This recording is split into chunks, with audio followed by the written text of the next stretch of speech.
breaking a rule. Yep, excellent. Any others? Anybody else? So I'll move on to a really common one that I've broken lots of times. So I'm sailing along here and I'm in the yellow boat and I'm crossing the blue boat ever so easily. And I'm on port and I'm keeping clear, I'm fine. And then what happens? The wind shifts and it really slows me down. And it actually makes blue go a bit faster as well. And blue then has to bear away behind me and I break the rule. I didn't mean to, the wind changed, but I've still broken the rule. So it happens quite often that we break a rule and we just have to do something about it. Now, if we break a rule, the rule expects us to take a penalty without being told. Sometimes there are other things we have to do and we'll deal with that in another day. But this you can find in this sentence here, which is sportsmanship and the rules.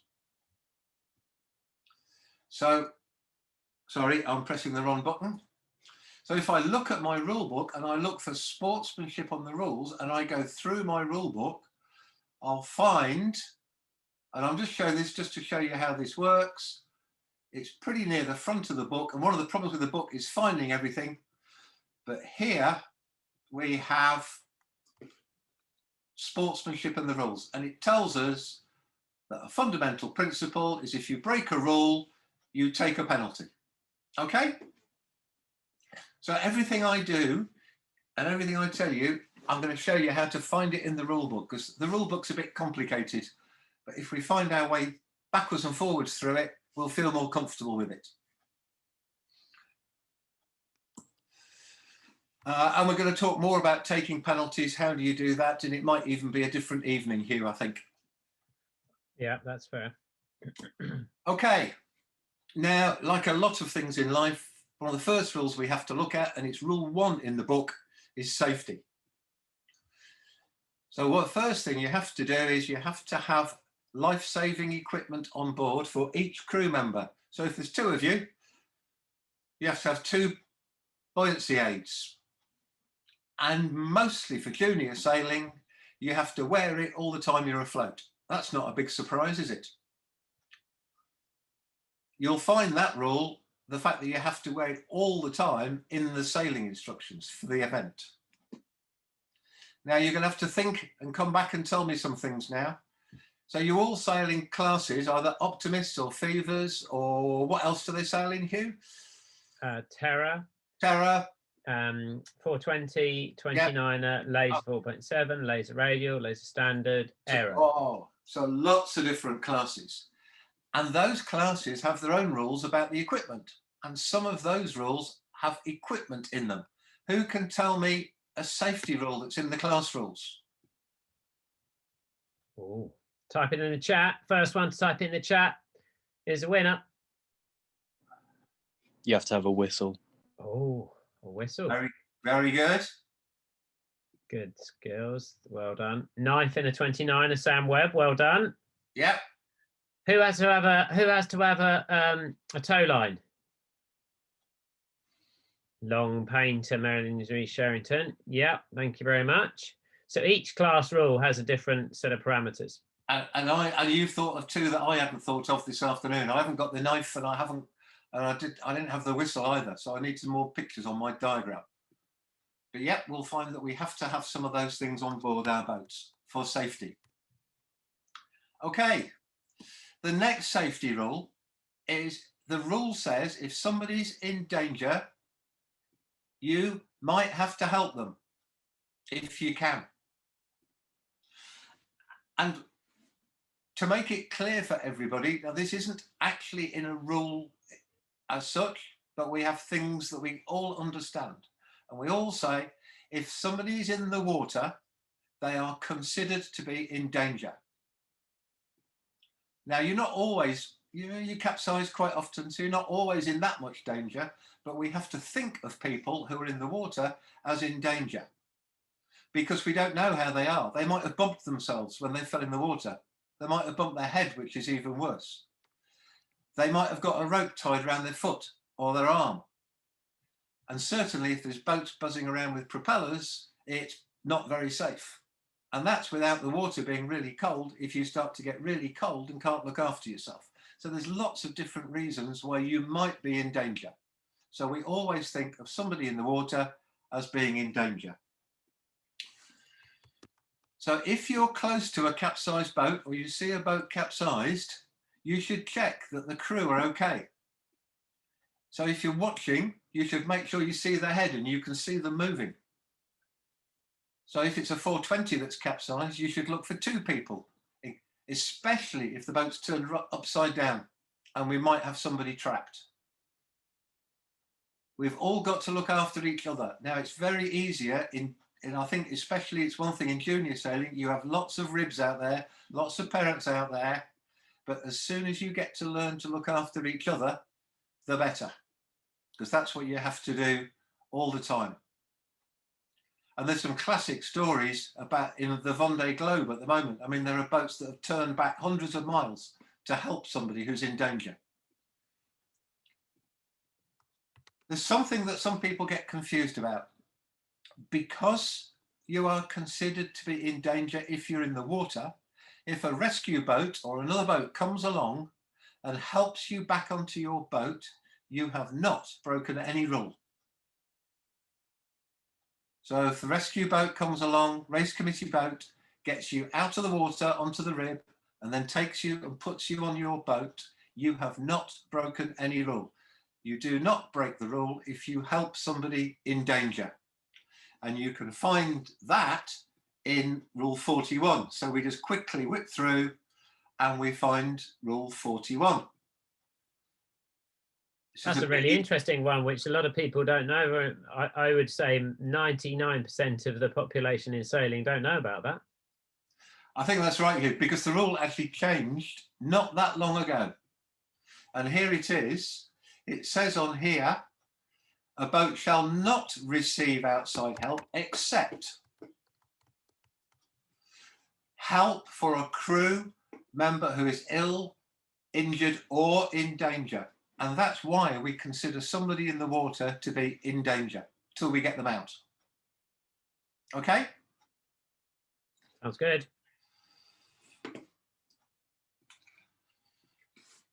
If you do stop and help somebody and you lose some time in the race, it might not happen very often that you need to stop with all the ribs around, but you're able to get what we call redress. So you can actually go to the protest committee are there to help people sometimes, not just give them penalties. And you can go to the protest committee and you can ask them to correct your result if you lost time. So again, the boats in the Vendée race are quite often credited with days of time if they've stood waiting by somebody while they recover. Okay, to move on. Good. Oh, look at this one. Well, there is a rule, and this is one of the rules that changed its number. It's now Rule 3, it was Rule 4. And it says you have to decide for yourself if you and your boat are capable and suitable for the conditions. It's your decision, each and every one of you. If you're not sure, you can ask more experienced sailors to help you make the decision if you're not certain. Of course, especially for junior sailing, it's also what we call a duty of care for race officials, parents and guardians to keep things safe. But sailing always has a little bit of risk. It's almost impossible to make it completely safe.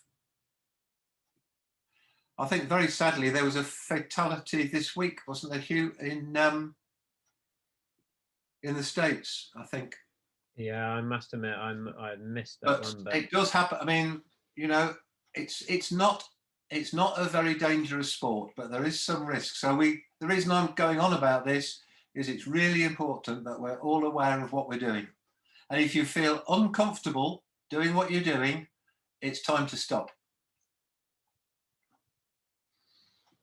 That's a great picture you found there, the Oppie, though. Oh yeah, there's pretty heck. It's down in. So where are these boats from?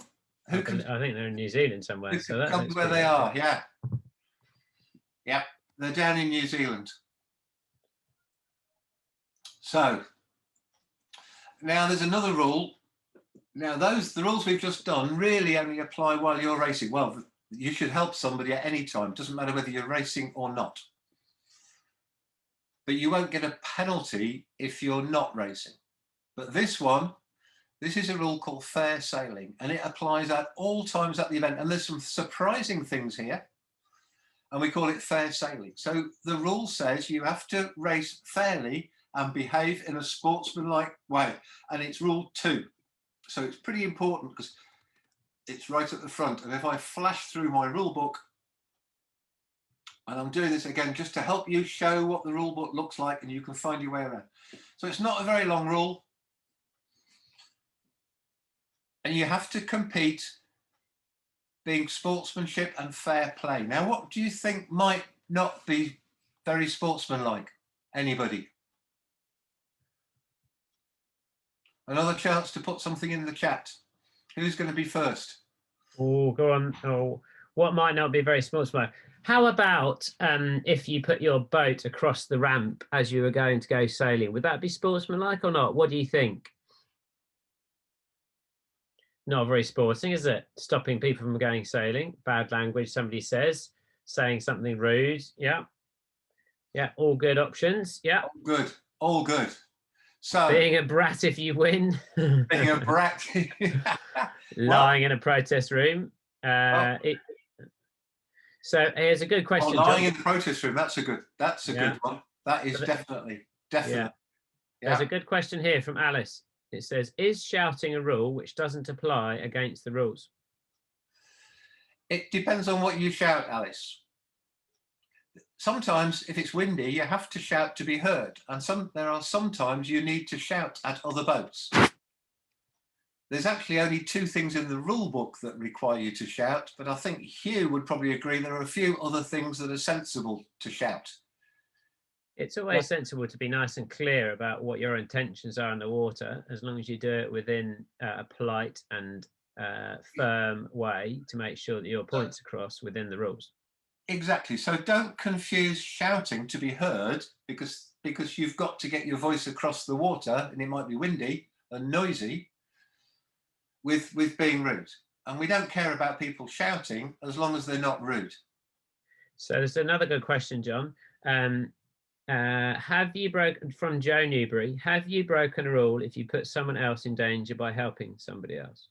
Oh, well, and actually it's a really smart question.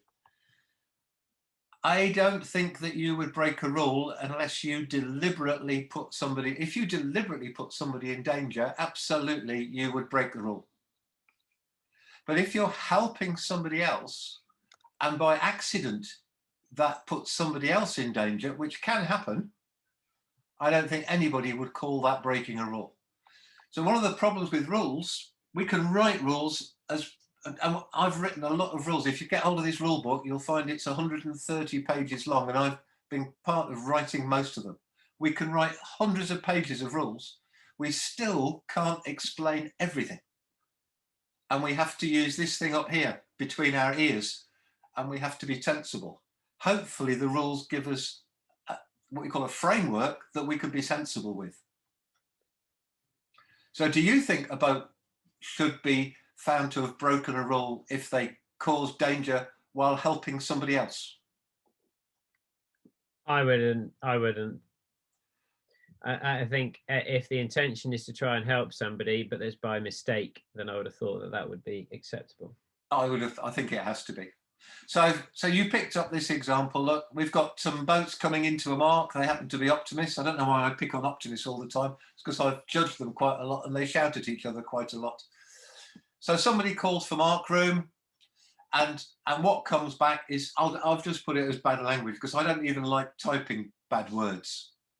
And we've all agreed, I think already, that that's not sportsmanlike, especially if it's repeated and goes on for a long time. And in fact, there's some evidence that people behaving badly puts other people off sailing, and that's the last thing that we want. Here's another example. So there's a slow old cruiser in front of an optimist, and the optimist shouts, "Get out of my way, I'm racing." What do we think about that? Maybe "get out of my way" is acceptable. Anything out might not be the most polite thing to say, but Well, the use of any other expletives is definitely not acceptable. yeah, and the other thing to remember is we're on the water. We don't have a right to be on the water.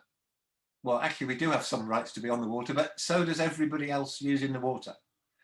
We have no right to keep people off our piece of water in almost any circumstance. So the fact that there's a cruiser coming across your racecourse, it might be inconsiderate, but that's no excuse for us to be rude to them. So, and Hugh, we mentioned, well, here's one we haven't mentioned. I've seen this quite a lot on a starting line, is somebody puts their hand out and drags the other boat backwards next to them. Yeah. That's not ideal. That is not fair sailing. And the penalties for this is pretty high. This is not a good place to be. And we've already come, Hugh mentioned, what if we block the launching ramp and stop other people being able to launch easily? Now, that doesn't mean you can't put your boat on the ramp, put your sails up and do the normal time. But if you go and put your boat on the ramp to preserve your place and then walk away for 10 minutes, and that stops other people being able to launch, that's definitely not fair.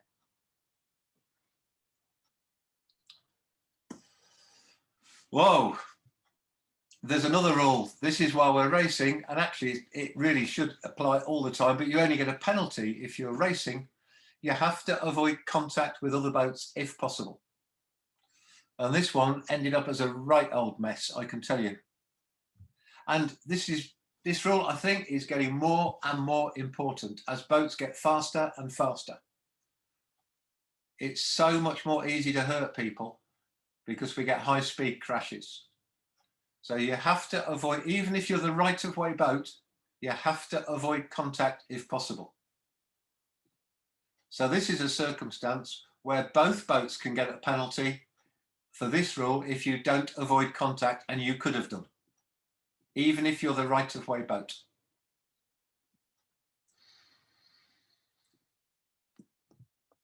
So that sounds a little bit preaching from the pulpit, I call it. But are there any questions on those kind of rules?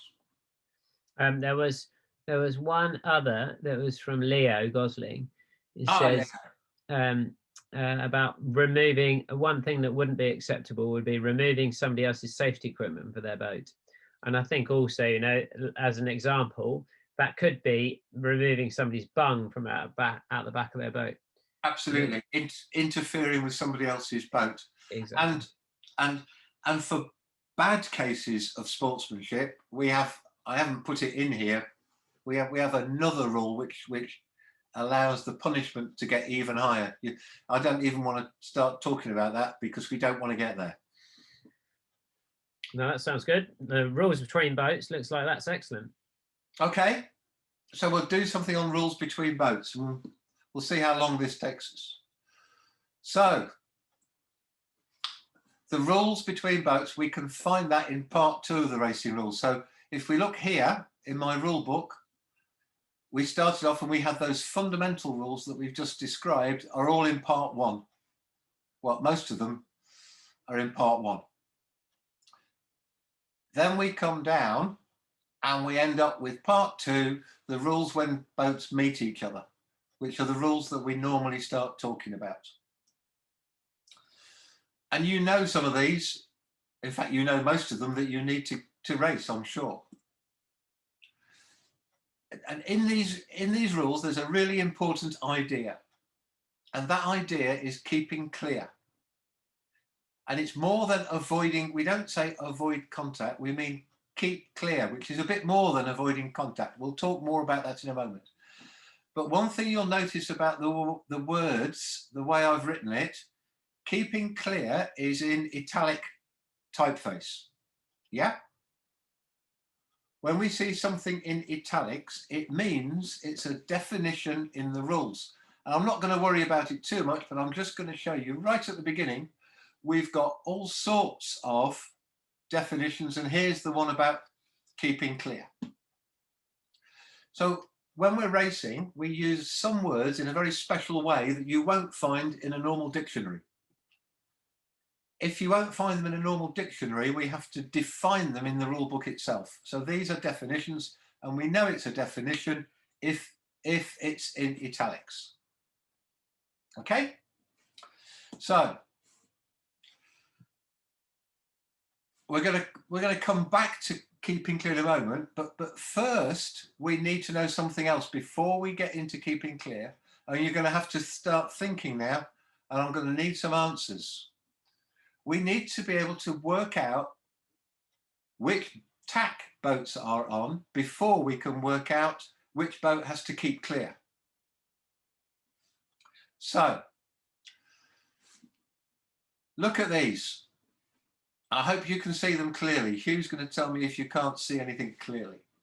Look at the yellow boat. Who can tell me what tack yellow is on at position 1? And is it the same on position 2? You can use the chat, or you can turn your microphones on and shout at me.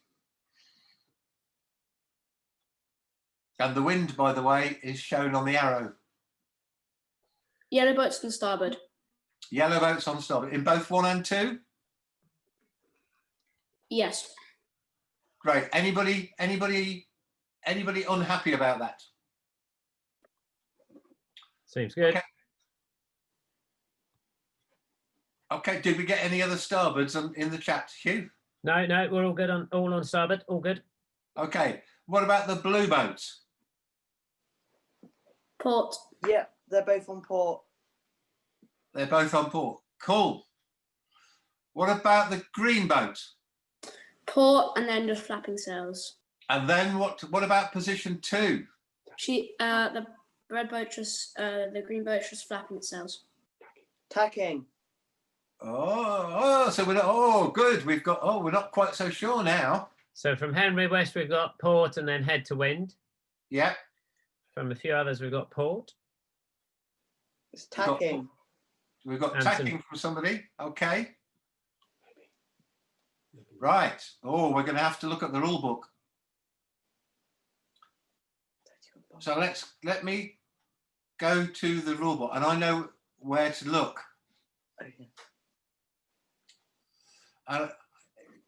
Does this show up well enough, Hugh? Yeah, that's okay. Wimbledon Lewd. So unfortunately, this is a bit complicated, because when we look down at definitions and we're looking for what tack a boat is on, and we find it here, tack, port and starboard.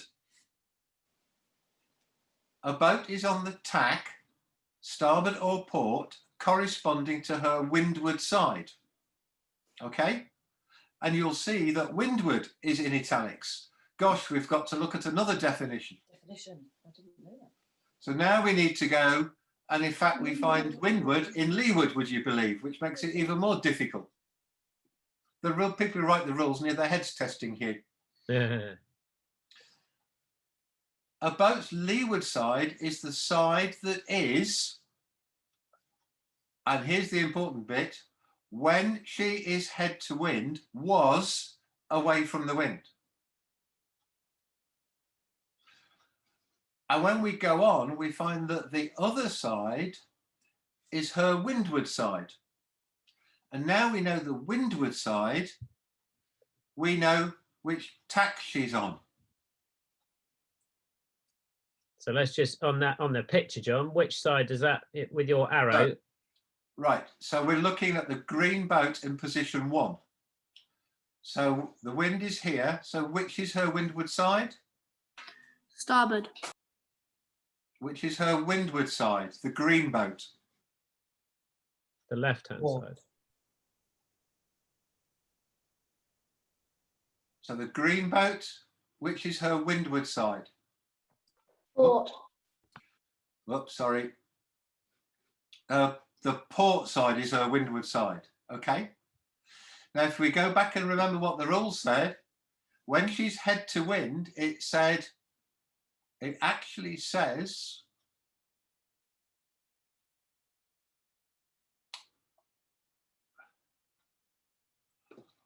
or when she is head to wind, was away from the wind is her leeward side. So the other side is her windward side. So as far as the rule is concerned, her port side is still the windward side. Have you got that? So when So you the go green head to boat- wind, So the so when green you go boat, head to wind, you're still on a tack. and you're on the tack that you were on before you went head to wind. So if we come across a purple boat sitting here like this, do we know what tack she's on?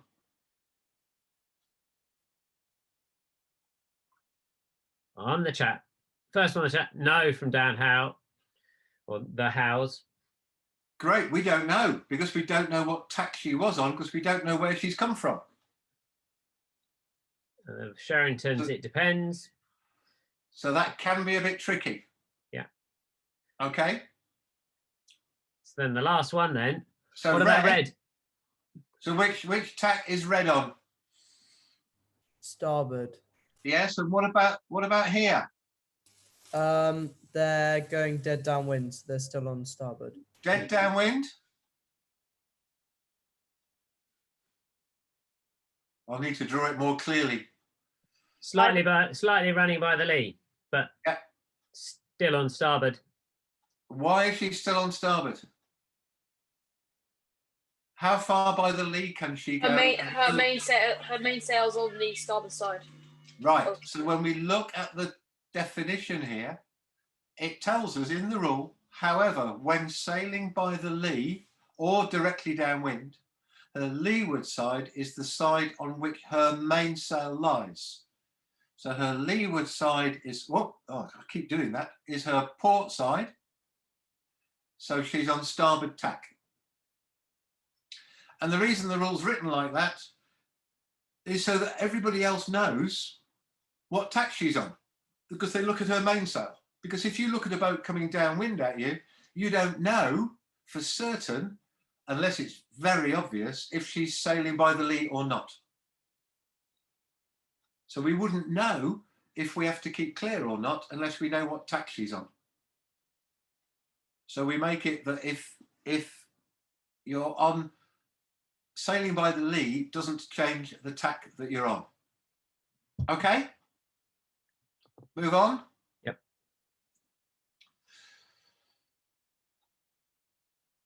So we've done this bit and it's in the presentation, so that if you want to look at the presentation afterwards, you can go through this and it will tell you where to find the bits in the rule that you want. Okay?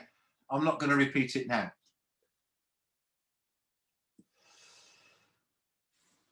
So now we get back to where we started, really. So keeping clear. Between any two boats, one will be required to keep clear. The other boat is the right-of-way boat. Well, how do we know that? Well, when we look at part 2, see, we have to keep going to this rule book and find our way around it.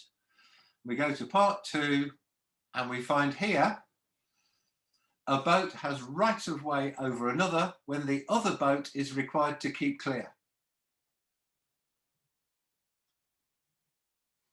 So,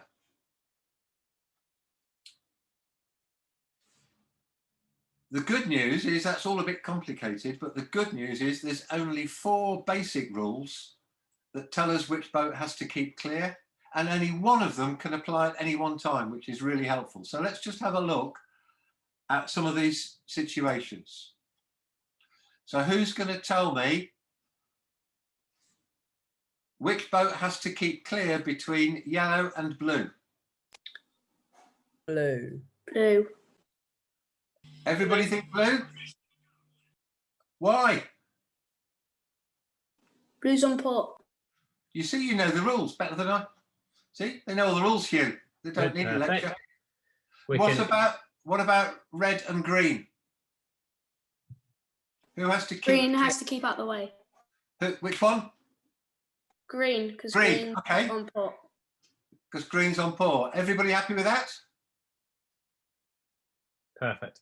What about purple and orange? Orange has to keep clear. Purple has to keep clear. They have Purple to. has to keep. Oh, we've got a difference of Purple. opinion here coming in. Orange. Ah, Overtaking boat. oh, look at this. We've managed to cause confusion. So this is something we're going to learn to clear it up, okay? So, which rule are we looking at for port and starboard? We're looking at rule, don't worry about rule numbers. I don't care about rule numbers. I use them just to find them. So all of the time on these diagrams, we were looking at rule 10, when boats are on opposite tacks. Now then, are purple and orange on opposite tacks? Yeah. Yep, purple's on starboard and orange is on port. Now, why? Somebody said that the boat astern had to keep clear, or the overtaking boat had to keep clear. But let's look at the rule that would make that happen. That's rule 12. And what does it start off with? It starts off with when boats are on the same tack, a boat clear astern shall keep clear of one ahead. But they're on opposite tacks, so this rule cannot apply. So the only rule we're left with is opposite tacks. And by the way, if your parents have taught you that overtaking boat has to keep clear, they can come around my house and I'll shoot them. Aggressive, but fair. Don't you dare. There we go. All right. Excellent. Good defending your father's honour. They're on their way. Yeah. They're on Okay. Dramatic. One of the problems or one of the confusions in boat racing is that there is another set of rules which are called the International Collision Regulations for Prevention of Collisions at Sea that apply to boats that are not racing. And indeed, that set of rules has a very powerful rule that the overtaking boat is the one that has to keep clear. That's a bit like cars on the motorway, but you aren't driving cars on the motorway yet, are you? I hope. This is one of the biggest differences between those, what we call collision regulations, and the racing rules.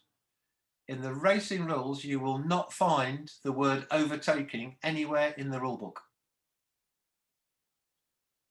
So we stick to this situation between purple and orange. They're on opposite tacks. So this is rule 10.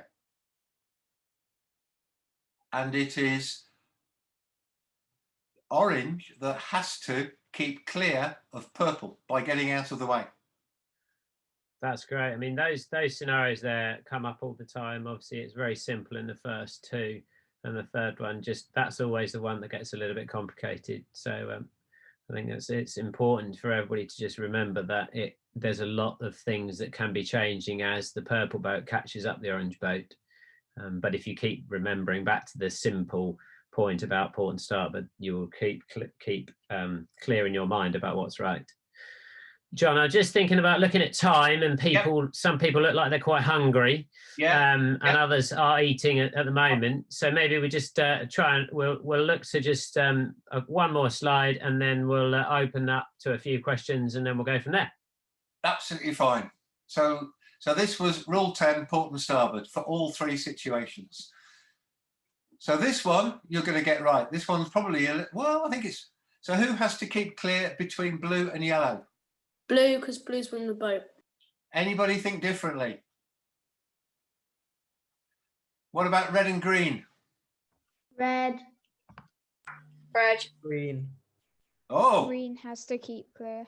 So which boat has to Green, get the question clear? Green boat has to keep clear. Green, because green's windward boat. Because green's the windward boat. Yep. Green. It's reasonably easy when they're going in the same direction, but what about orange and purple again? Orange and purple always give us, don't ever paint your boat orange or purple, they cause problems. But what about orange and purple? Which one has to keep clear? Orange. Orange has to keep Orange. clear. Orange. Orange. Right, so Orange. perfect. So the first thing we look at, are they on the same tack? Yeah. So which tack is orange on? Port. What tack is purple on? Port. So they're on the same tack. Because they're on the same tack, boats, we'll apply rule 11. Boats are on the same tack. The windward boat has to keep clear of the leeward boat. So orange has to keep clear. Okay? Now what we're going to look at next time, if you're willing to come back and listen to me some more, we're going to look at some different situations about what's an overlap and when do these rules change a little bit. So what would be great now is if you guys have any questions or any thoughts or anything that John's descriptions and observations and slides have triggered. If you have any thoughts, now's your time to just quickly either say or note in the chat and let us know. And then you hopefully will get an answer from John now. And if we can't get the answer now, then here we go. How are the new rules? How different are the new rules that came out today from Leo? As far as most boats racing are concerned, there's very little changes. There's almost no changes to how you race. There's some renumbering of the rules, but there's very little that's changed. In fact, I can't think of anything that changes how you race. That's a relief. We hope we've cleaned up a few things and make them clearer, not different. John, I'm just going to whiz back all the way to the beginning on the chat just to see if there's anything we didn't address at the time. Okay. There was a good one from Joe Newbury. Who broke the most rules at the 2012 Olympics? I think that's just a bit of entertainment. I don't know. There's an answer on that one. I should imagine the laser class. I honestly have no idea who broke the rules most. I mean, certainly in the laser class, there's a lot of Rule 42, so that's a possible. And what I'd like to thank John for is his time and effort of coming up with this stuff, and obviously trying to help make sure it's nice and simple and help you guys understand the fundamentals of why the sailing rules are like they are. I think the safety side of what John's gone through tonight is really important. Buoyancy aids, making sure you know what your class rules are, really, really, really important. And also, just that duty of care of how you operate yourself. I think the other side of things is in the future we will have a load more opportunities to get some more rules input from John. So if you could please let us know through your fleet captains about what is the things or the areas you would like to know more of specifically, then that would be great, because then we get a chance to be able to help tailor it a little bit more to what you would want. That's really helpful. Yeah, exactly. So if you could get onto your fleet captains and here we go. Dan Howe, the Howe household. Question: does fair sailing replace Rule 69? No, is the simple answer. Fair sailing really applies to anything that affects the outcome of the race. So if you do something that affects the outcome of a race, that would first be judged under fair sailing. If it is something else, then we would use misconduct, which is Rule 69. So if you walk into the club and you start using bad language at the race officer, or you go round shouting at the race committee boat, but you're not really affecting the race, we would use Rule 69 or misconduct. If fair sailing gets really bad, so if you carry on using bad language and you repeat and you don't listen, then we might move to Rule 69, because the penalties in Rule 69 can be even more severe. So the two rules work together. They have not replaced one another. And there's another good question. So from Leo Gosling, how different are team racing rules? That will be another lecture. Quite different. Well, in some not respects. that, not that much different actually. But I think that is a pretty specialist subject that we would go into. And in fact, if you team race optimists in the optimist team racing that they do at the Worlds, they don't change the rules at all. The only rules that change is that you have umpires on the water, and therefore you might have penalties given to you on the water by the umpire blowing the whistle and giving you a penalty, as opposed to having to go ashore or whatever. But the actual rules, if you go to when you get up to actually doing what we call proper team racing, to be rude about it, there's a few different rules, but not very many. There was a question from the McAllister household.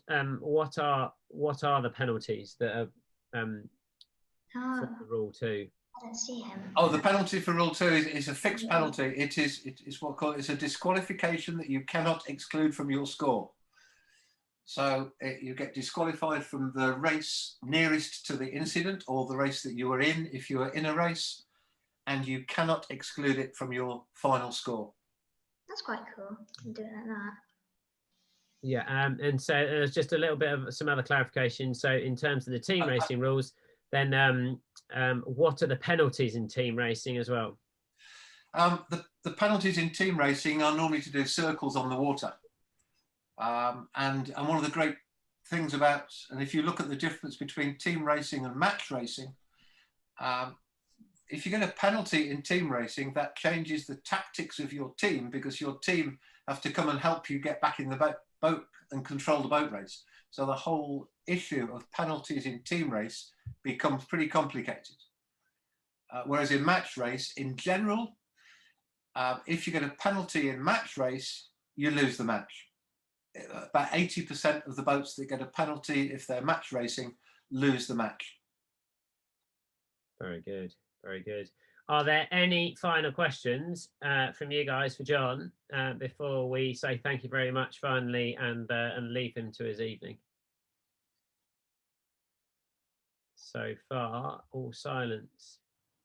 Well, thank you again, John. Really appreciate it. Nice to get your observations and your input. We will look to try and do some more in the future. And as I say, if you say this could make sure you have. There was a question from the house. Can we have a session on start line rules? Yes, we can. Yes, we can. Definitely. Yes, we can. And we just think it was important to get these basics in first, because every time we look at things like starting rules, mark rounding rules, the more complicated rules, we're always coming back to these basics. That's really important. So I hope you didn't find it too simple tonight, and it's a good start along the way. Guys, and John, thank you. Well, thank you. Everybody else, thank you very much for turning up and getting involved, and I hope you have a good weekend of entertainment. Saturday morning there will be the 29ers session, which they're doing as a fitness session on Zoom. So Hattie Rogers is doing that, and we will post the details of that out to the WhatsApp groups through your fleet captains. Then next week I've asked the fleet coach for the Terror and the Fevers and also for the Oppies to do a little bit around boat bimbling and slight bit of on land tuning. So watch out for that. And if you could encourage your coach to through providing him some pictures of your boat bimbling stuff, that would be great. Will Taylor's helping us out with that. For the Terror and the Fever, and I'm hoping that we can get Ollie Hill to do some of that for the Oppie. It'll be the same time, 5:30, and it will be broken into two different parts, so several different parts, and we'll notify everybody on the WhatsApp groups. Thanks again. hope everyone had a good time, and we look forward to seeing you again online soon. Thanks, everybody. Thanks for contributing. Bye. Bye. Take care. Thank you. Bye-bye. Thank you. Bye. Thank you.